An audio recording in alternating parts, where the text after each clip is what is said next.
চটজলদি অন্যরকম কিছু খাবো এই চিন্তা সবারই থাকে, আর বিশেষ করে টিফিন নিয়ে তো চিন্তা হয়ই অন্যরকম কী খাবো। তো চলো আজকে এই চেনা রেসিপিটা তোমাদের সঙ্গে শেয়ার করব। গরম মশলা ফোড়ন সহযোগে ঘরে থাকা সবজি আর একটু কাজু কিশমিশ ভেজে তুলে রাখলাম। ওই তেলেতেই এবার গোবিন্দভোগ চাল একটু ভালো করে ভেজে নিলাম। চালটা বেশ ভাজা ভাজা হয়ে এলে একটু আদা ওতে দিয়ে দিলাম। আদা আর চাল ভাজা ভাজা হয়ে এলে ওতে দুটো চেরা কাঁচা লঙ্কা দিয়ে দিলাম। এটা বেশ ভাজা ভাজা হয়ে গেলে এবার আমি মটরশুঁটিটা অ্যাড করব। তোমরা চাইলে কিন্তু যখন গাজর বিনস এগুলো ভেজেছিলে তখনও ওর সাথে এই মটরশুঁটিটা অ্যাড করতে পারো। আমি কিন্তু এখন দিলাম। এবার এগুলোকে মিশিয়ে আমি এতে দিয়ে দেব একটুখানি নুন, পরিমাণ মতো, যেরকম নুন খাও সেরকম দেবে, আর 2 চামচ চিনি। তবে মিষ্টি কেউ বেশি খেতে চাইলে তাহলে কিন্তু তোমরা এতে আরেকটু বেশি মিষ্টি অ্যাড করতে পারো। চাল সেদ্ধ হওয়ার জন্য এবার জল দিতে হবে। আর এই দেখো, এই যে কাপটা নিয়েছি এর যদি 1 কাপ চাল নাও তার 2 কাপ জল নেবে। 2 কাপের একটু কম নেবে, কারণ সবজিগুলো আছে তো তার থেকে একটু জল বেরোবে।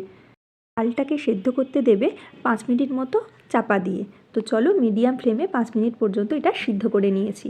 এবার দেখো এরকম জল থাকতে থাকতেই ওই ভেজে রাখা সবজিগুলো এতে অ্যাড করে দিও।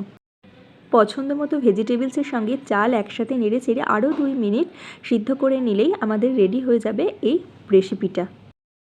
পছন্দ মতো ভেজিটেবলস দিয়ে যখন আরও 2 মিনিট রান্না করব তখন কিন্তু গ্যাসের ফ্লেমটা একেবারেই লোতে রাখবো।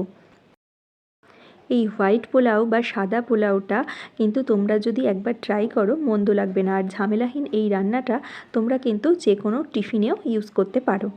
চলো 2 মিনিট হয়ে গেছে, এবার ঢাকনা খুলে দেখি যে জিনিসটা কেমন হয়েছে। দেখো সব জল মোটামুটি টেনে নিয়েছে। এবার আস্তে আস্তে নেড়ে চেড়ে আমরা দেখব যে সব কিছু ঠিকঠাক মতন সিদ্ধ হয়ে গেছে কিনা।